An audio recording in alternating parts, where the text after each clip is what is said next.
നാരായണം നമസ്കൃത്യ നരം ചൈവ നരോത്തമം ദേവീം സരസ്വതീം വ്യാസം തതോ ജയമുദീരേ. മഹാഭാരതം കഥകളുടെ പുതിയൊരു വീഡിയോയിലേക്ക് ഏവർക്കും സ്വാഗതം. ഞാൻ റിജു രാമൻ. മഹാഭാരതം കഥയിലെ ആദ്യത്തെ അധ്യായമായിട്ടുള്ള ആദിപർവത്തിലെ ഉപാധ്യായമായിട്ടുള്ള സ്വയംവര പർവത്തിലെ കഥകളാണ് നമ്മളിപ്പോൾ കേട്ടുകൊണ്ടിരിക്കുന്നത്. ഇവിടെ മഹാഭാരതത്തിൽ പല പ്രസാധകരും പല പുസ്തകങ്ങളും ഇറക്കിയിട്ടുണ്ടെങ്കിലും അതിലൊക്കെ കഥകൾ പല രീതിയിലാണ് പറഞ്ഞുകൊണ്ടിരിക്കുന്നത്. അപ്പൊ ഇതില് ആധികാരികമായിട്ടുള്ള പുസ്തകം എന്താണെന്നുള്ള എൻ്റെ അന്വേഷണം എന്നെ കൊണ്ടെത്തിച്ചത് വിദ്വാൻ കെ പ്രകാശം എന്ന് പറയുന്ന ഒരു മഹത് വ്യക്തി. അദ്ദേഹം സംസ്കൃത അധ്യാപകനായിരുന്നു. അദ്ദേഹം 3 വർഷം ഭഗീരഥ പ്രയത്നം ചെയ്തിട്ട് ഭഗവാൻ വ്യാസൻ എഴുതിയ 1,00,000-ൽ പരം ശ്ലോകങ്ങളെ മലയാളത്തിലേക്ക് ഗദ്യമായിട്ട് തർജ്ജിമ ചെയ്തിട്ടുണ്ടായിരുന്നു. ആ പുസ്തകം DC ബുക്സ് പ്രസിദ്ധീകരിച്ചിട്ടുണ്ട്. ആ ബുക്കിനെ അടിസ്ഥാനപ്പെടുത്തിയിട്ടാണ് ഞാൻ ഈ കഥകൾ പറഞ്ഞുകൊണ്ടിരിക്കുന്നത്. അതേ ക്രമത്തിൽ തന്നെയാണ് കഥകൾ പറഞ്ഞുകൊണ്ടിരിക്കുന്നത്. അപ്പം നേരത്തെ കേട്ടിട്ടുള്ള പല മഹാഭാരതം കഥകളിൽ നിന്നും എനിക്ക് തന്നെ ഇത് വളരെ വ്യത്യസ്തമായിട്ടാണ് അനുഭവപ്പെട്ടുകൊണ്ടിരിക്കുന്നത്. പലയിടത്തും അത് എഴുതിയ ആൾക്കാരുടെ ഭാവനയും കൂടി അതിൽ ഉൾപ്പെടുത്തിയിട്ടുണ്ട് എന്നുള്ള കാര്യം വ്യക്തമാണ്. പല പ്രസാധകരുടെയും വേറെ പല ബുക്കുകളും വായിക്കുന്ന സമയത്തും. അപ്പൊ ഇവിടെ അതിൻ്റെ ഏറ്റവും ആധികാരികമായിട്ടുള്ള രീതിയിലുള്ള പുസ്തകമെന്ന് ഞാൻ വിശ്വസിക്കുന്ന പുസ്തകത്തിൽ നിന്നാണ് ഉള്ള കഥകളാണ് ഞാനിപ്പോഴേ പറഞ്ഞുകൊണ്ടിരിക്കുന്നത്. അപ്പൊ കഴിഞ്ഞ ഒരു വീഡിയോയിൽ നമ്മൾ പാഞ്ചാലി സ്വയംവരമാണ് കണ്ടത്. പാഞ്ചാലി സ്വയംവരം വളരെ ആഡംബരത്തോടു കൂടിയിട്ടാണ് പാഞ്ചാലൻ നടത്തിയത്. അപ്പം അർജുനനെ കൊണ്ട് വിവാഹം കഴിപ്പിക്കണമെന്നായിരുന്നു പാഞ്ചാലന്റെ ആഗ്രഹം, ദ്രുപദന്റെ ആഗ്രഹം. പക്ഷെ അവര് എവിടെയാണെന്നുള്ള കാര്യം, അവർ മരിച്ചോ ജീവിച്ചിരിപ്പുണ്ടോ എന്നുള്ള കാര്യമൊന്നും ആർക്കും അറിയില്ലായിരുന്നു.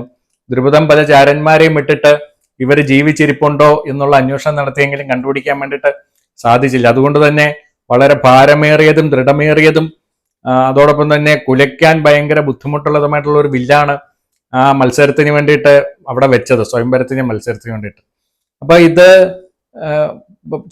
കൃഷ്ണയുടെ സൗന്ദര്യം ലോകം മുഴുവൻ പ്രശസ്തമായിരുന്നു. അതുകൊണ്ട് തന്നെ ഭാരതഖണ്ഡത്തിൽ അന്നുണ്ടായിരുന്ന മിക്കവാറുമുള്ള എല്ലാ രാജ്യങ്ങളിൽ നിന്നും രാജാക്കന്മാര് ഇവളെ സ്വന്തമാക്കണം എന്നുള്ള ആഗ്രഹവുമായിട്ട് വന്നിട്ടുണ്ടായിരുന്നു.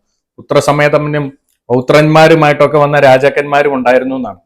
അപ്പൊ ഇവര് എല്ലാവരുടെയും ആഗ്രഹം കൃഷ്ണയെ, പാഞ്ചാലിയെ സ്വന്തമാക്കണം എന്നുള്ളതായിരുന്നു ആഗ്രഹം. അപ്പം ഇവരൊക്കെ വളരെ എളുപ്പത്തിൽ സാധിക്കും എന്നാണ് വിചാരിച്ചത്. പക്ഷേ മത്സരം അങ്ങോട്ട് തുടങ്ങിക്കഴിഞ്ഞപ്പോഴാണ് അത് എത്രത്തോളം ബുദ്ധിമുട്ടാണെന്നുള്ള കാര്യം മനസ്സിലായത്. ആദ്യം വന്ന വളരെ ശക്തനായിട്ടുള്ള ദുര്യോധനോ ദുശാസനോ ഒന്നും ഇത് ഉയർത്താൻ പോലും സാധിച്ചില്ല എന്നാണ്. അവരൊക്കെ വീണ് പരിക്ക് പറ്റിയും നാണം കെട്ടും ഒക്കെയാണ് തിരിച്ചുപോയത്. അങ്ങനെ കർണൻ പക്ഷേ അത് ഉയർത്തി കുലച്ചിട്ട് ലക്ഷ്യം ഭേദിക്കാൻ വേണ്ടി നിൽക്കുന്ന സമയത്ത് പെട്ടെന്ന് ദ്രൗപദി വിളിച്ചു പറഞ്ഞിരുന്നു, ഇത് ഞാൻ ഈ സൂതനെ വിവാഹം കഴിക്കില്ല എന്ന്.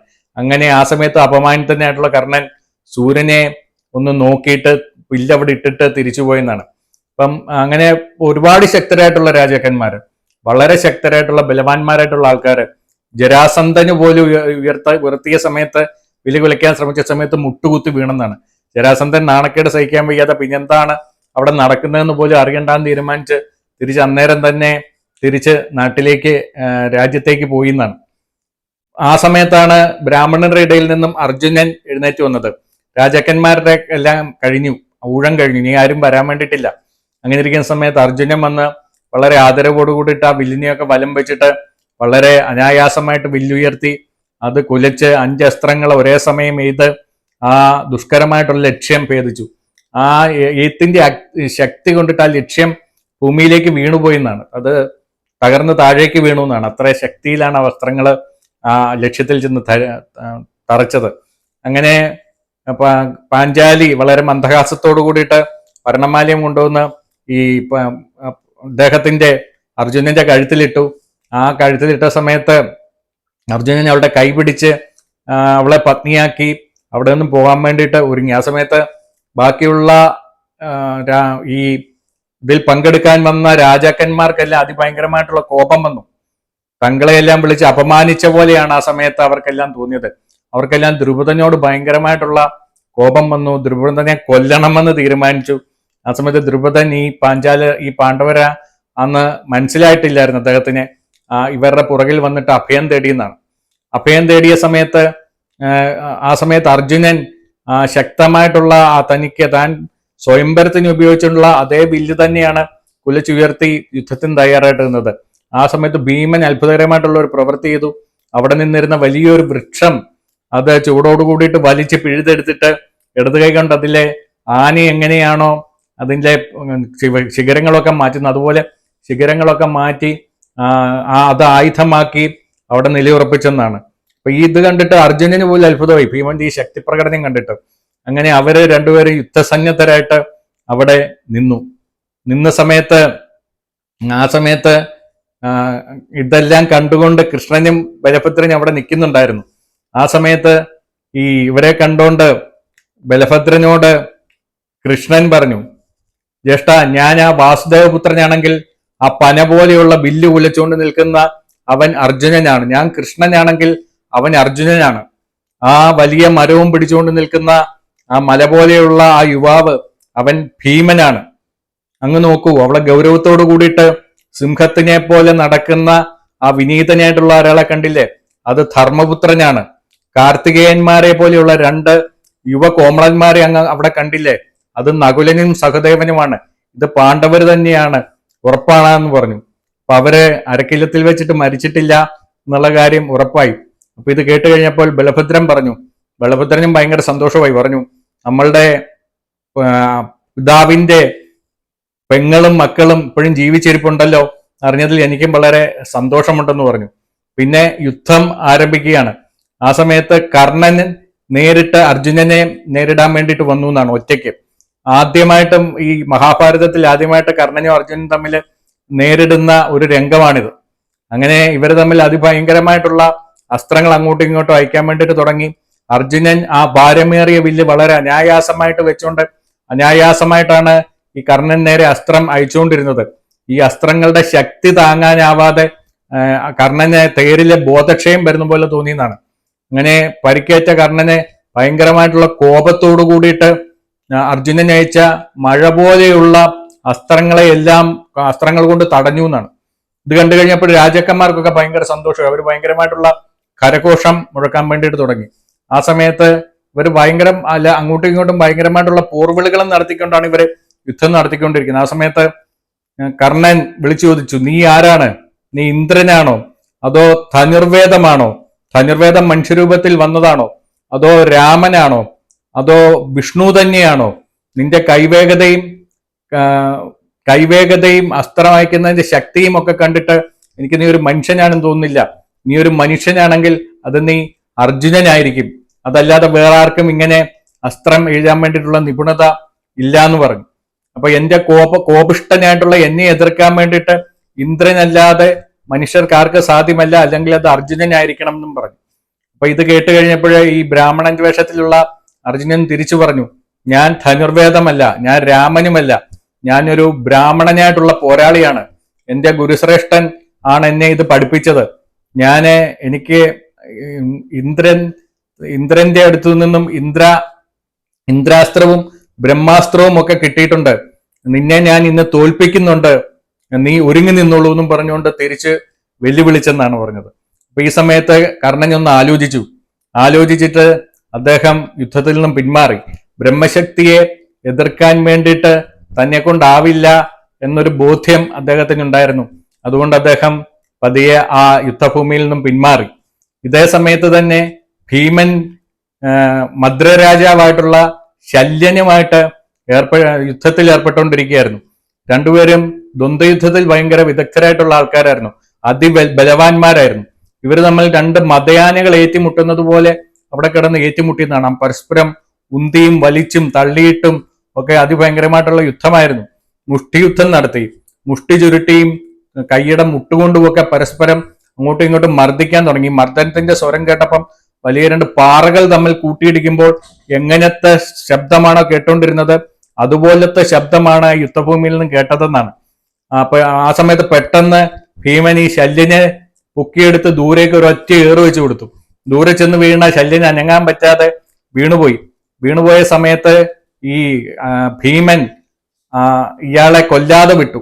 ഇത് കണ്ട ആൾക്കാർക്കെല്ലാം ഭയങ്കരമായിട്ടുള്ള അത്ഭുതമായി. ബ്രാഹ്മണരെല്ലാവരും ഭയങ്കരമായിട്ടുള്ള കരഘോഷം മുഴക്കാൻ വേണ്ടിയിട്ട് തുടങ്ങി. അപ്പൊ ഈ രണ്ട് സംഭവങ്ങൾ, അതായത് കർണൻ പിന്മാറിയതും ശല്യർ പരാജയപ്പെട്ടതും, ഈ രണ്ട് കാര്യങ്ങൾ കണ്ടു കഴിഞ്ഞപ്പോഴേ രാജാക്കന്മാർക്ക് എല്ലാവർക്കും സംശയമായി. അവരെല്ലാരും കൂടെ ഒത്തുകൂടിയിട്ട് പറഞ്ഞു, ഇവര് സാധാരണക്കാരാണെന്ന് തോന്നുന്നില്ല, ഇവര് പാണ്ഡവരാണോ എന്ന് സംശയമുണ്ട്. അവന്റെ അസ്ത്രം എഴുതുന്ന രീതിയും അവന്റെ അസ്ത്രം എഴുതുന്ന നൈപുണതയൊക്കെ കണ്ടിട്ട് അവൻ അർജുനനാണോന്നോ, ശല്യനെ തോൽപ്പിക്കാൻ വേണ്ടിയിട്ട് സാധാരണക്കാർക്ക് ആർക്കും സാധിക്കില്ല. ഒന്നെങ്കിൽ അത് ഭീമനായിരിക്കും, അല്ലെങ്കിൽ അതേതെങ്കിലും ദേവന്മാരായിരിക്കും. ഇതല്ലാതെ വേറെ ആർക്കും ഈ ശല്യരെ തോൽപ്പിക്കാൻ അല്ല ഈ ശല്യനെ തോൽപ്പിക്കാൻ വേണ്ടിയിട്ട് പറ്റില്ല എന്ന് പറഞ്ഞു. കർണനെ തോൽപ്പിക്കണമെങ്കിൽ ഒന്നെങ്കിൽ അത് ദേവതകളാരെങ്കിലും ആയിരിക്കും, അല്ലെങ്കിൽ കൃപനായിരിക്കും, അല്ലെങ്കിൽ അർജുനനായിരിക്കും എന്ന് പറഞ്ഞുകൊണ്ട് ഇങ്ങനെ ചർച്ചകൾ നടത്താൻ തുടങ്ങി. എന്നിട്ട് പറഞ്ഞു, ഇങ്ങോട്ട് ഉപദ്രവിക്കുകയാണെങ്കിൽ നമുക്ക് ബ്രാഹ്മണരെ നമുക്ക് കൊല്ലാതെ വിടാം എന്നൊക്കെയുള്ള ചർച്ചകൾ ഇങ്ങനെ നടത്താൻ തുടങ്ങി. ഇവർക്കൊക്കെ ഇത് പാണ്ഡവരാണോ എന്ന് ഉള്ളിന്റെ ഉള്ളിൽ എവിടെയോ ഒരു സംശയം തോന്നാൻ വേണ്ടിയിട്ട് തുടങ്ങി. ആ സമയത്ത് ഭഗവാൻ കൃഷ്ണൻ ഇടപെട്ടു. ഇവർ കുന്തിപുത്രന്മാരാന്നുള്ള കാര്യം അവർക്ക് അദ്ദേഹത്തിന് ഉറപ്പായിരുന്നു. അദ്ദേഹം ഇടപെട്ടിട്ട് പറഞ്ഞു, ഇത് വളരെ ധർമ്മത്തിൻ്റെതായിട്ടുള്ള രീതിയിൽ തന്നെ ധർമാനുസൃതമായി നടന്നിട്ടുള്ള കല്യാണമാണ്. ഈ കൃഷ്ണ ഇനി ആ ബ്രാഹ്മണന് അധീനനാണ്.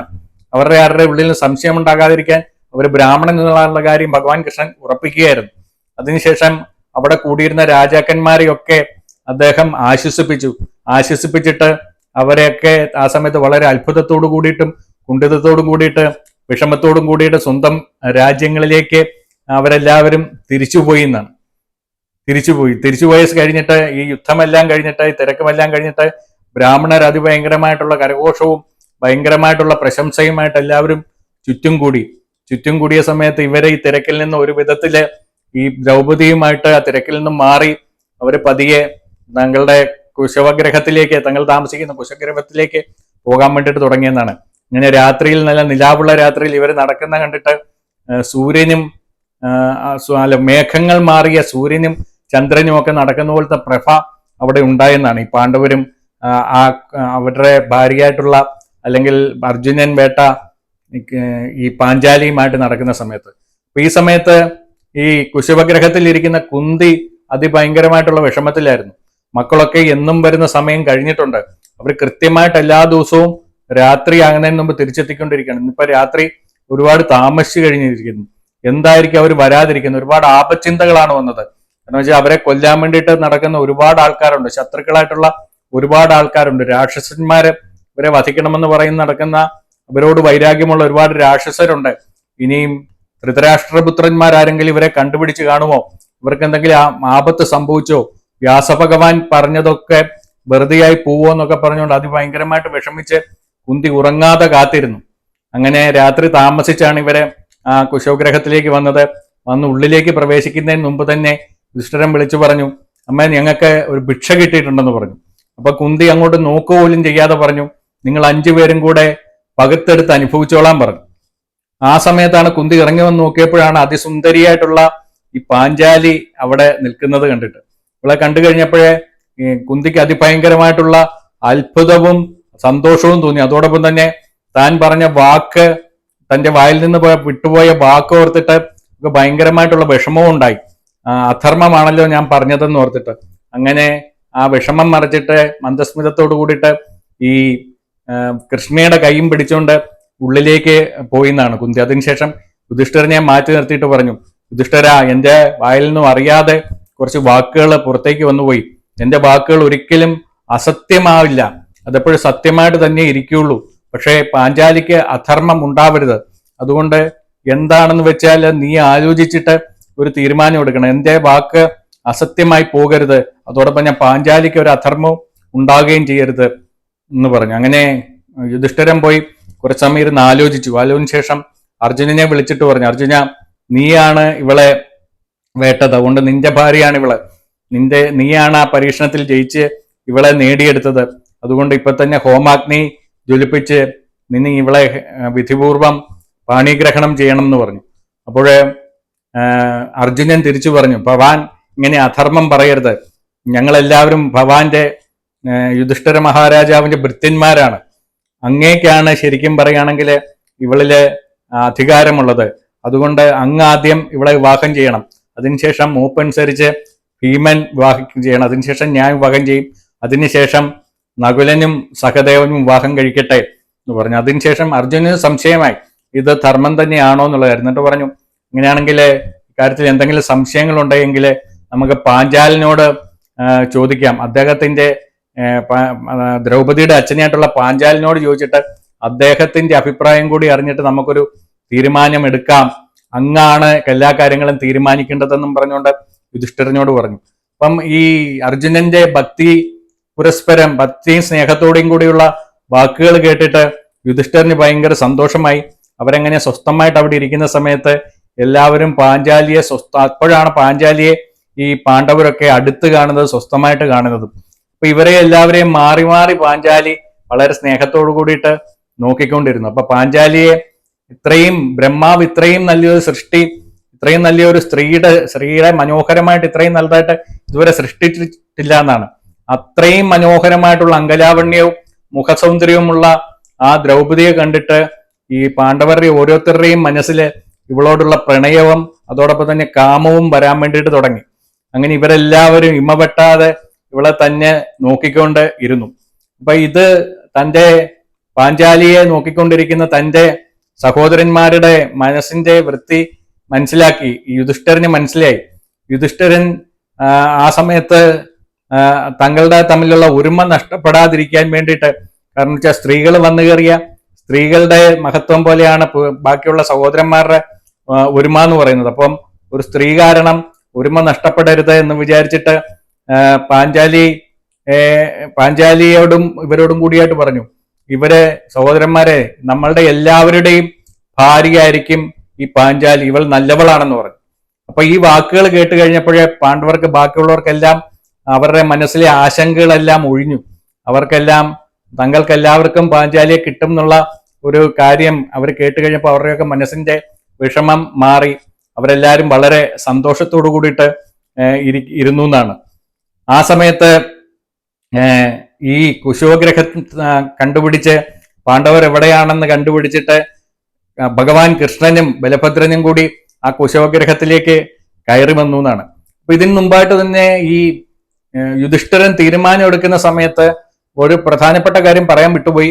അദ്ദേഹം വ്യാസഭഗവാൻ നേരത്തെ ഇവരോട് പറഞ്ഞ ഒരു കാര്യം കൂടി ഓർമ്മയിൽ വന്നിരുന്നു. കാരണം വെച്ചാൽ വ്യാസഭഗവാൻ പാഞ്ചാലിയുടെ മുൻകാലങ്ങളൊക്കെ പറഞ്ഞിട്ടുണ്ട്, ഇവർക്ക് 5 ഭർത്താക്കന്മാരുണ്ടാകും ഉള്ളൊക്കെയുള്ള കാര്യം പറഞ്ഞിട്ടുണ്ടായിരുന്നു. ആ വ്യാസവാക്യം കൂടി ഓർത്തിട്ടാണ് യുധിഷ്ഠിരൻ ആ തീരുമാനം എടുത്തതെന്നാണ്. അങ്ങനെ ഈ ഭഗവാൻ കൃഷ്ണനും ബലഭദ്രനും കൂടി വന്നു. ബലഭദ്രനും കൂടി വന്നു കഴിഞ്ഞപ്പോഴേ ഈ പാണ്ഡവരെല്ലാവരും അവരുടെ ചുറ്റും നിന്നുകൊണ്ട് അവരെല്ലാം വേണ്ട വിധത്തിൽ പൂജിച്ചു. ആ സമയത്ത് കൃഷ്ണൻ യുധിഷ്ഠിരൻ മുമ്പിൽ ചെന്നിട്ട് പറഞ്ഞു, മഹാരാജാവായിട്ടുള്ള യുധിഷ്ഠിരൻ മുമ്പിൽ ഞാൻ വണങ്ങുന്നു എന്ന് പറഞ്ഞിട്ട് ആദ്യം ഭഗവാൻ കൃഷ്ണൻ യുധിഷ്ഠിരനെ വണങ്ങി. അതിനുശേഷം ബലഭദ്രനും യുധിഷ്ഠിരനെ വണങ്ങി. അങ്ങനെയുള്ള ബാക്കിയുള്ള പാണ്ഡവന്മാരെല്ലാവരും ഈ ഭഗവാൻ കൃഷ്ണനെയും ബലഭദ്രനെയും അവിടെ വെച്ച് വേണ്ട രീതിയിൽ വണങ്ങി. ആ സമയത്ത് കുന്തിദേവി ഉണ്ടായിരുന്നു. കുന്തിദേവി തങ്ങളുടെ പിതാവിന്റെ സഹോദരിയായിട്ടുള്ള കുന്തിദേവിയുടെ കാലിൽ വീണിട്ട് ഇവർ രണ്ടുപേരും ഭഗവാൻ കൃഷ്ണനും ബലഭദ്രനും അനുഗ്രഹങ്ങളൊക്കെ വാങ്ങി. ആ സമയത്ത് യുധിഷ്ഠിരൻ ചോദിച്ചു, ഞങ്ങൾ ഇത്ര ഗൂഢമായിട്ട് താമസിച്ചിട്ടും അങ്ങ് എങ്ങനെയാണ് ഞങ്ങൾ പാണ്ഡവരാണെന്നുള്ള കാര്യം മനസ്സിലാക്കണമെന്ന് ചോദിച്ചു.